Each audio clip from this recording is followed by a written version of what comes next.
step in this process is to start using other notes than just the pentatonic or the blues scale notes. Because in any style of music, whether you play rock, blues-based rock or melodic rock or pop or whatever, then you would learn to mix scales, because you can use your pentatonic all your life, right?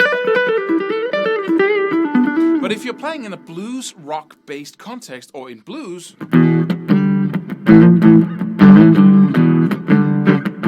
where you base your chord progression or riffs on the, for instance, E blues scale and put power chords to each note, then you would mix the E minor pentatonic or E blues scale with the E Dorian mode. Right? And that will give you the D major scale basically blended or mixed with that E minor pentatonic. That's all theory. Got some videos on YouTube about that as well. But, so you have two scales. And you have the pentatonic. And you have the minor, Dorian minor.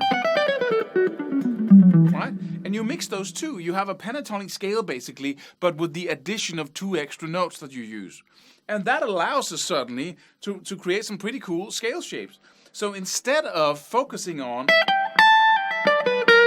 playing strictly blues scale based 3-note per string shapes, you can mix them with the Dorian mode. So now that we've broken free of that vertical playing here, where we have one finger per fret, and we've been practicing that, and it has become as easy or almost as easy as playing the normal scale shapes, and we've started to utilize this little concept, just this little thing here.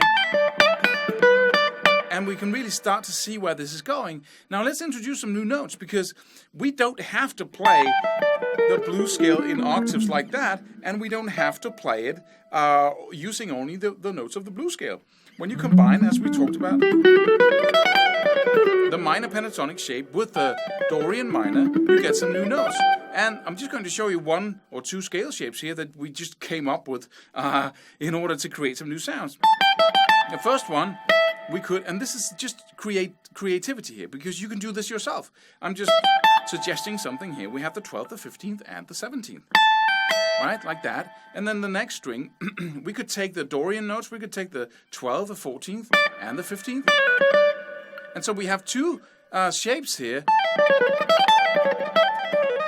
Instead of having to go all the way down here, if you follow the blues scale and playing this shape, which is a bit higher in the hierarchy of challenges, then we stay here. So I could go, right? I have 3 notes per string, blues scale shape up here, or pentatonic. Then I have 3 notes per string, Dorian. And then the 15th, 14th, and 12th. And then I have the 15th, 14th, and 12th on the G string as well. And then you can practice.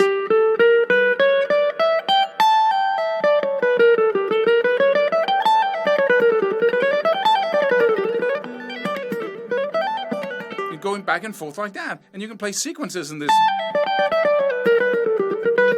do all kinds of stuff, and you can of course take this to other octaves, the same idea. Another thing you can do is you can use chromatics. You can simply expand the minor pentatonic and use chromatics in between the whole tones. So for instance, in the minor pentatonic on the G string, I have the 12th and the 14th fret here, and I can put a note in between. That gives me 3 notes for that string.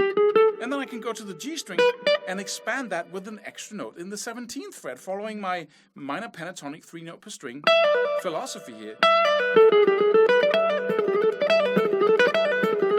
Then I have very small distances in between the notes, and a very far or long, wide distances in between the notes up here. And I can do that as well down here. On next string. Do that everywhere in the minor pentatonic shape. Or I can mix that and say, okay, minor pentatonic up here, 12, 15, and 17. Those are pentatonic notes on the high E string. And then I could do the Dorian down here.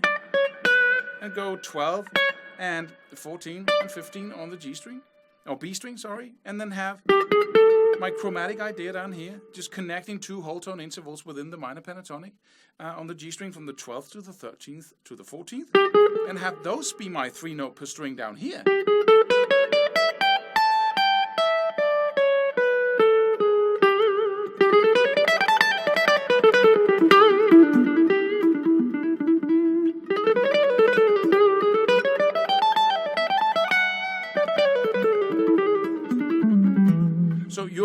to do whatever you want here. This is just a couple of ideas for you, and then you can start looking at it and saying, okay, what else can I do?